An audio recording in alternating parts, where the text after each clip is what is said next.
আরে বাচ্চারা তোরা তো এইবারও ফেল করছিস, তারা তোদের মজা দেখাইতেছি। আরে ফকিরের বাচ্চা, তুই তো জীবনে পাস করতে পারবি না, খালি ফেল করেই যাবি। আরে স্যার, আপনি বাচ্চাদেরকে মারতেছেন কেন? আরে বুড়া স্যার, এরা সব সময় ফেল করে। স্যার, ওদেরকে আদর করে বোঝালে ওরা বুঝবে। আরে স্যার, আপনি এগুলো বুঝবেন না। স্যার, আজকে থেকে এই বাচ্চাগুলোর দায়িত্ব আমি নিলাম। আরে আমিও দেখবো কে পাস করে।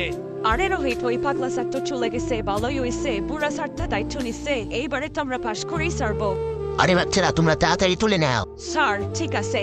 আরে না, এরা তো পাস করে ফেলবে, আমাকে কিছু একটা করতে হবে।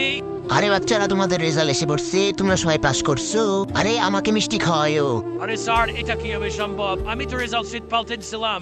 আরে স্যার, আমি তো সব দেখে নিছিলাম। আরে তাড়াতাড়ি করে বাচ্চাদের রেজাল্টটা পাল্টে দে। আরে বাচ্চারা তো আর পাস করতে পারবে না। আরে না। আরে স্যার, আপনার তো লজ্জা হওয়া উচিত, আপনি বাচ্চাদেরকে ফেল করিয়ে দেন। আরে স্যার, শুধু বাচ্চাদের কথা ভেবে আমি আপনাকে ক্ষমা করে দিলাম।